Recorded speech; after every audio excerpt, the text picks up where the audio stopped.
kan penikmatnya akan datang dari semua penjuru tadi. Betul. Ya Mas. Di kiri, kanan, belakang, depan, kemudian traffic yang lewat di sana, kemudian di situ juga banyak gedung-gedung yang ya isinya semua lah Mas ya, pekerja karyawan-karyawan yang baik lokal, internasional dan sebagainya. Jadi it's a perfect spot menurut saya dalam konteks secara fisik dia lokasinya di situ. Keren Pak ya. Tapi Hai, kita ketemu lagi di podcastnya Sonora bersama saya Anto, dan kita masih berbicara mengenai brand yang berada di Jalan MH Tamrin, Jakarta Pusat. Sebuah pusat perbelanjaan yang katakanlah menjadi ikonik kota Jakarta karena sudah berdiri sejak tahun 1966. Kalau di episode pertama, kita bahas mengenai kenapa membangkitkan sebuah brand. Contoh kasus kita kali ini adalah Sarinah, karena kalau seperti yang disampaikan Pak Sakti di episode sebelumnya, brand yang satu ini sudah mulai kehilangan relevansinya. Jadi ada banyak pekerjaan rumah yang harus dilakukan untuk membangkitkan brand ini kembali.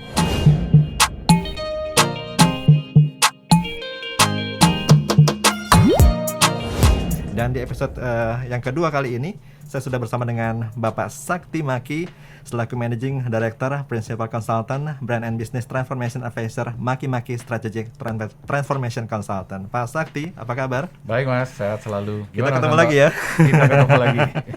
Karena seru banget. Seru banget. Bahas mengenai transformasi Sarinah ini memang apa ya, nggak bisa satu episode Pak. Betul. Panjang episodenya. Betul. Kalau di episode pertama kita bicara kenapa membangkitkan brand kita, khususnya brand yang sudah mulai kehilangan relevansi dan cenderung mati Pak ya. Di episode yang kedua kali ini ada banyak pertanyaan. Kenapa sebuah brand itu harus diberikan nafas baru?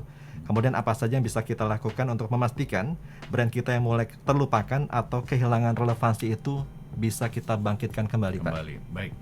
Terima kasih Mas. Jadi gini, yang pertama kalau kita bangun brand itu Mas, pengennya tuh ya dia hidup terus. Betul. Kalau perlu ya 100, 200, 300 Selamanya Pak ya? Selamanya ya. Jadi kalau kita bicara soal nafas gitu ya kita kepengen dia penuh dengan nafas yang bisa membawa dia ke periode-periode transgenerasi Ya.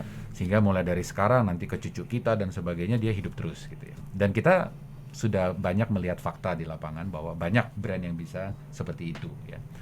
Jadi ini kemudian kalau kita ambil hikmahnya, kita pelajari berangkatnya dari mana kan gitu ya. Ya pertama pada waktu dia pertama kali muncul istilahnya kita tiupkan nafas itu. Nah, bentuknya seperti apa? Kalau di dalam sebuah brand yang paling gampang itu adalah meniupkan sebuah filosofi, sebuah pemikiran atau sebuah nyawa yang kemudian digunakan oleh institusi ini untuk mengembangkan semuanya.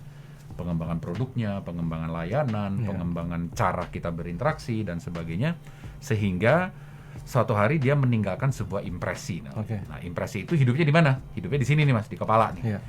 Dan jadi kalau dia hidupnya di sana berarti tidak nyata sebenarnya. Artinya tidak bisa kita pegang dia. Tapi si customer-nya tuh atau si audiensnya ini bisa merasakan di dalam hatinya. Kemudian dia membangun semacam suatu tingkat kepercayaan lah ya, dengan tentu derajat yang berbeda-beda terhadap brand ini. Nah, harapan dari si yang membangun brand tentunya adalah karena saya sudah bisa nempel di benak kamu, ya besok kamu sama saya lagi.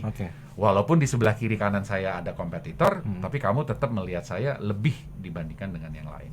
Nah, di dalam rangka membangun ini impresi terakhir di dalam si audiens ini, itu salah satu unsurnya tadi bahwa si nyawa ini kemudian tidak bisa hanya diucapkan dalam bentuk ini loh nyawanya, nggak bisa begitu.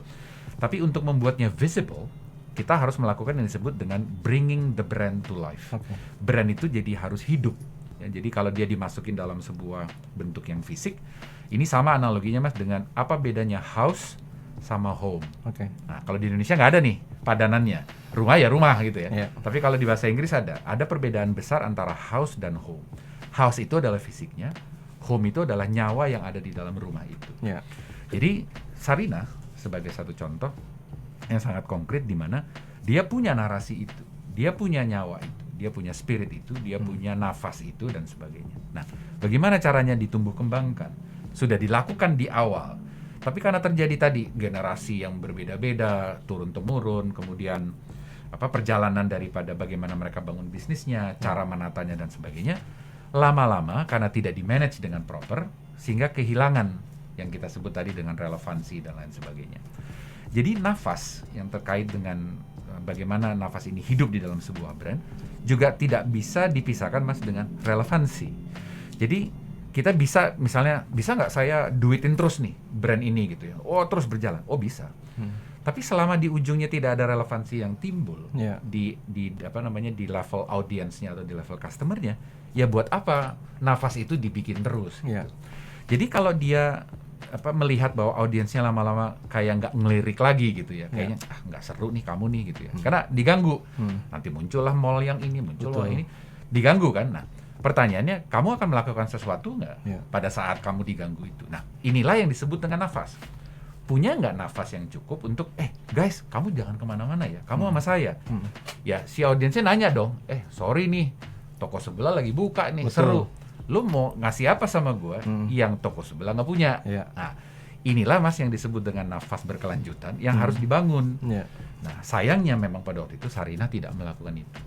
Kenapa? Karena dari semua business pillars yang dia miliki, pilar-pilarnya tetap dijalankan, tapi tidak dibina konteks reputasinya. Jadi ini problem yang sangat besar, dan ini akhirnya berkepanjangan sampai ya titik-titik ini, sehingga dirasa perlu, ayo harus dibangunkan. Jadi menjaga nafas Mas, itu juga harus diwarnai bukan dengan sekedar saya niat untuk membuat dia bernafas terus, tapi nafas kamu harus juga kamu ketahui datangnya itu dari si target. Selama target mau beli terus, ya kamu punya nafas. Dan kalau kamu mulai kehabisan, kamu mesti berpikir. Yang pertama adalah jangan hanya lihat soal saya melakukannya seperti apa. Rubahlah atau transformasikanlah apa yang kita lakukan itu, bukan dalam rangka sekedar saya mau bertransformasi, tapi karena memang di luar sana juga bertransformasi. Nah, dinamika konsumen yang berubah-ubah ini Mas, yang katanya ever evolving, katanya ever changing ya. Inilah kehebatan daripada brand atau keburukan daripada brand dalam menyikapinya. Kalau dia nyantai-nyantai, ya udah pasti dia ditinggal. Dan kita udah tahu lah Mas ya, banyak sekali brand-brand yang akhirnya ditinggal. Kenapa? Karena dia tidak bisa mengolah nafas tadi. Dan yang mana menurut saya, nafasnya tidak bisa hanya dari dalam. Itu baik kalau dia punya nafasnya, tapi nafas itu dia dapatkan dari mana? Dari responnya konsumen. Selama konsumen masih mau dan masih datang, tadi kita bicara relevansi, itu akan baik. Dan bagaimana cara mengukurnya dong kalau begitu ya? Lakukanlah brand equity study, studi ekuitas untuk mendeteksi tingkat relevan saya tinggal berapa. Kalau sudah kelihatan ada patternnya menurun, cepat-cepat dong lakukan sesuatu. Nah, Sarinah kemarin tidak melakukan itu. Kalau untuk contoh kasus yang satu ini Pak, apakah brand ini sampai harus mengubah business plan atau menambah revenue stream yang baru Pak? Dua-duanya Mas. Jadi gini, bagian daripada business plan, salah satunya Mas adalah revenue generation. Itu salah satunya. Tapi ada beberapa salah lainnya. Salah lainnya misalnya adalah misalnya bagaimana caranya memperbaiki cost structure. Kemudian bagaimana caranya memperbaiki konteks aset yang dia miliki dan yang dia bisa kelola sehingga bisa menghasilkan uang untuk dia pakai sebagai bensin. Baik itu dalam kegiatan marketing, dalam kegiatan branding, dalam kegiatan penjualan dan sebagainya. Jadi a business plan sama juga seperti brand plan Mas. Kalau business plan itu mengejar bagaimana mencapai financial impact, kalau brand plan bagaimana caranya mencapai reputational impact.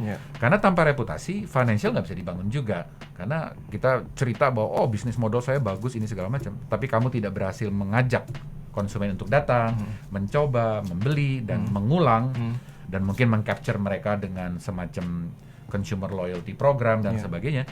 Ya menurut saya mah basi kan gitu ya. Jadi itu sama aja dengan ya udah nih toko saya udah saya dandanin, datang dong kan gitu. Berapa kali Mas dia mau datang? Kalau cuma sekedar saya menikmati gedung baru mah nggak lama lah. Kita kan tahu orang Indonesia Mas, dikit-dikit ada yang baru pindah, ada yang baru pindah. Nah, bagaimana caranya kita menjaga atensi itu? Jadi pengelolaan dalam konteks reputational Mas, itu harus menggunakan seluruh portfolio yang distruktur dan disistematisasi dan dirancang dengan baik di dalam a business dan a brand plan. Dua-duanya harus dilakukan. Ini kan lokasinya sangat strategis Pak ya. Sangat. Di pusat kota. Perkantoran sekelilingnya dan juga ada sekolah elit Pak. Selain lokasi, kelebihannya apa lagi sih brand yang satu ini Pak? Kalau menurut saya kelebihan yang paling besar tapi yang mungkin belum begitu terlihat itu adalah bahwa namanya adalah Sarinah. Di mana Sarinah itu ada story-nya gitu ya. Jadi kalau kita bicara soal produk-produk Indonesia yang nanti harus muncul, kan penikmatnya akan datang dari semua penjuru tadi ya Mas. Di kiri, kanan, belakang, depan, kemudian traffic yang lewat di sana, Kemudian di situ juga banyak gedung-gedung yang ya isinya semua lah Mas ya, pekerja karyawan-karyawan yang baik lokal, internasional dan sebagainya. Jadi it's a perfect spot menurut saya dalam konteks secara fisik dia lokasinya di situ. Keren Pak ya. Tapi kalau lokasi ini kemudian tidak dinobatkan oleh pelakunya sebagai the next icon of Jakarta misalnya, atau yang lebih jauh lagi the next symbol of Indonesia. Betul. Artinya gini lah, lu belum ke Sarina ya lu belum ke Indonesia lah. Yeah. Atau lu belum ke Sarina lu belum ke Jakarta namanya. Yeah. Nah, ini juga penting gitu. Jadi dibutuhkan Mas yang namanya kolaborasi.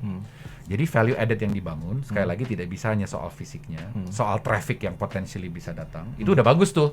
Ya kan? Posisinya udah strategis banget. Tapi dibutuhkan kolaborasi dari misalnya semua instansi pemerintah. Karena Sarina dalam hal ini kan adalah BUMN. Betul. Jadi otomatis ya dari Parekraf misalnya, dari Kementerian Pariwisata, kemudian Perdagangan dan lain-lain. Bagaimana caranya juga draw traffic ke tempat ini sehingga katakanlah gitu ya, misalnya ada turis datang ke Jakarta misalnya.